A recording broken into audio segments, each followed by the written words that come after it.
Forças israelitas interceptam míssil libanês contra a sede da Mossad.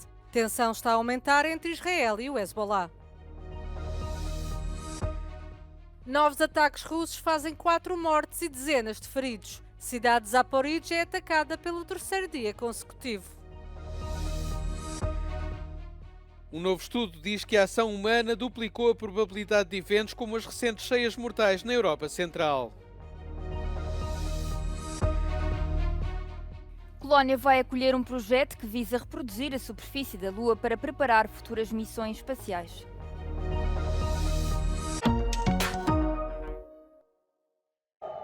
O exército israelita interceptou um míssil lançado do Líbano para atingir a sede da Mossad.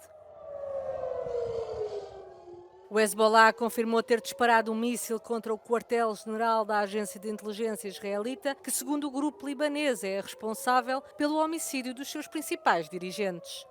Entre as dezenas de rockets foi lançado um projétil de longo alcance, naquele que já é considerado o ataque mais distante conduzido pelo grupo em quase um ano de troca de fogo. Israel afirmou ter interceptado o projétil e não houve relatos de vítimas ou danos.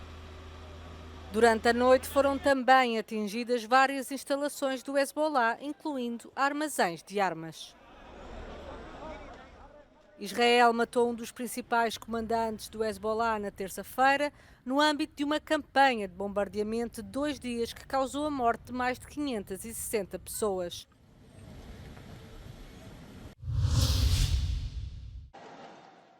O Papa Francisco condenou os ataques lançados por Israel contra o Líbano. Na audiência geral desta quarta-feira no Vaticano, o líder da Igreja Católica manifestou tristeza pelos bombardeamentos dos últimos dias. Não foi feita referência direta a Israel. Mesmo assim, Francisco lamentou a destruição causada e deixou um apelo. Auspico che la comunità internazionale faccia ogni sforzo per fermare questa terribile escalation. È inaccettabile.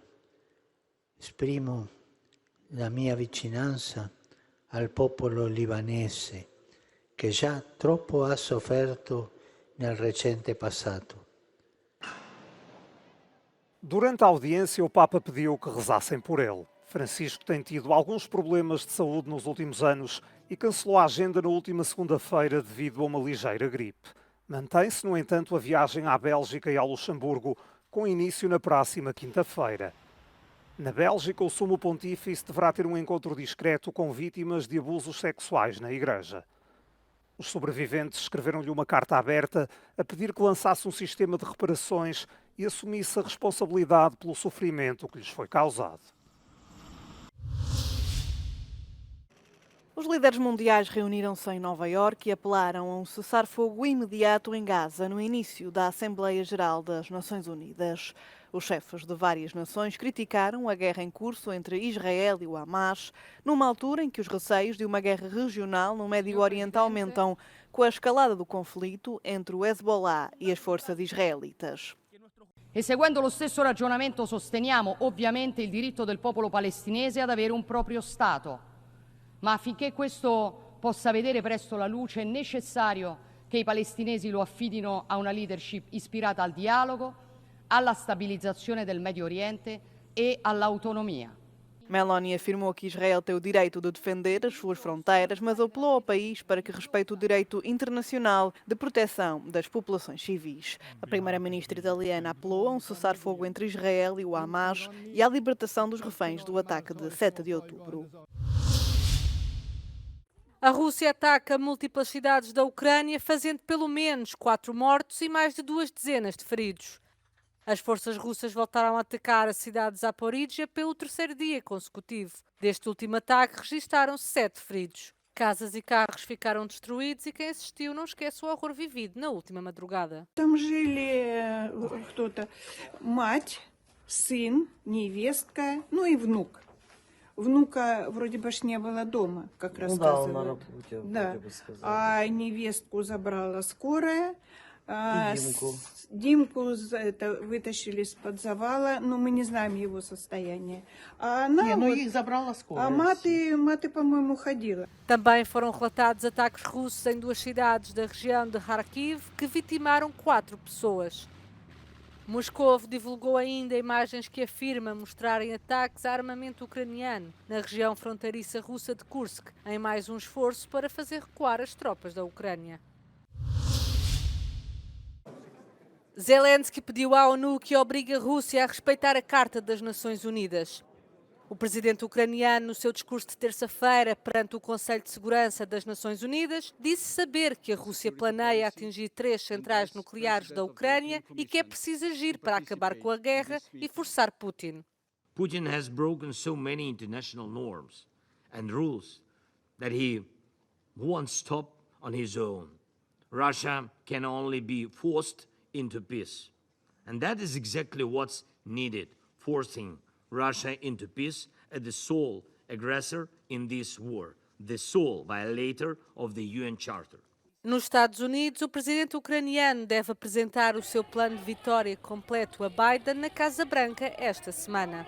Também planeia discuti-lo com os candidatos presidenciais Kamala Harris e Donald Trump.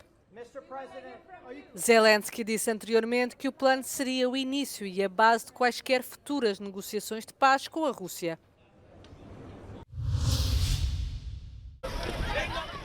A polícia da Catalunha carregou contra dezenas de manifestantes nas imediações do recinto do Salão Imobiliário de District em l'Hospitalet de Llobregat, na área metropolitana de Barcelona. O protesto foi levado a cabo por 200 membros de grupos sindicais a favor do direito à habitação. O primeiro dos 2 confrontos aconteceu junto à saída de uma estação de metro. Os agentes atacaram os manifestantes que tentaram romper o cordão policial para chegar à zona onde deveriam estar os participantes da feira. Uma pessoa ficou ferida e recebeu assistência dos paramédicos no local. Mais tarde, os sindicalistas tentaram impedir a entrada dos participantes no evento. Os agentes voltaram a intervir e obrigaram os manifestantes a recuar. Um dos sindicatos avança que uma pessoa foi detida. Os organizadores dos protestos dizem que o The District é uma feira de especuladores. Acusam-nos de aprofundar uma dinâmica de pilhagem com que expulsam as pessoas de casa. O primeiro-ministro do Kosovo, Albin Kurti, exige que a Sérvia entregue os 45 militantes sérvios acusados pela morte de um agente o ano passado. Em setembro de 2023, um polícia kosovar morreu num tiroteio na sequência de uma invasão por dezenas de homens armados sérvios a um mosteiro numa aldeia no norte do país. Kurti falou à margem de um evento de homenagem ao polícia morto no dia em que passou um ano da tragédia. Siledžija koji žele rat na Kosovu i Balkanu neće biti mesta na Kosovu. U Srbiji ne znam, ali oni na Kosovu neće šetati. Kurti diz que a Sérvia deve ser responsabilizada e acusa de tentar anexar parte do Kosovo. Afirma que o grupo foi orquestrado e financiado pela Sérvia, mas os sérvios garantem que os atiradores agiram por conta própria. Apenas 3 pessoas foram detidas, enquanto outras se encontram em fuga. A União Europeia e os Estados Unidos condenaram o ataque e apelaram à Sérvia para que entregasse os atiradores. Um novo estudo diz que as alterações climáticas induzidas pela ação humana duplicaram a probabilidade de episódios, como as recentes inundações mortais na Europa Central. Human-induced climate change, so caused by the burning of oil, coal and gas, has increased the likelihood and intensity of the rainfall that caused these floods, and we found that climate change approximately doubled the likelihood of such an event to occur, and that the intensity increased by something between 7 and 20%. No início deste mês, as inundações resultantes das fortes chuvas mataram 24 pessoas e deixaram um rastro de destruição em países como a Roménia ou a Polónia. Isolamento e tortura. É assim que a Amnistia Internacional descreve as condições de detenção dos presos políticos na Bielorrússia. A ativista da oposição bielorrussa Natalia Ercha viveu isso na pele. Agora, novamente em liberdade, luta para que as 1.400 pessoas que estão atrás das grades no país por causa das suas ideias não sejam esquecidas. A Euronews falou com a ativista na antiga prisão da Stasi em Berlim. Jüngst ein Gefangenenaustausch hat ja stattgefunden zwischen Russland und westlichen Ländern. Ländern. Da ist ja kein einziger belarussischer Gefangener oder Gefangene freigekommen. Die politischen Gefangenen, das ist die schlimmste Menschen für Diktatur. Warum sollen sie loslassen? Weil sie werden wahrscheinlich, wenn sie das Land sogar verlassen, sie werden auch aktiv werden. Ja? Also es ist sehr große Gefahr für Diktatur. As condições nas prisões bielorrussas são duras. Natália teve de passar 46 dias numa cela com 1,5 metro de largura, porque se recusou a cozer uniformes para o regime bielorrusso. Das war Foltern.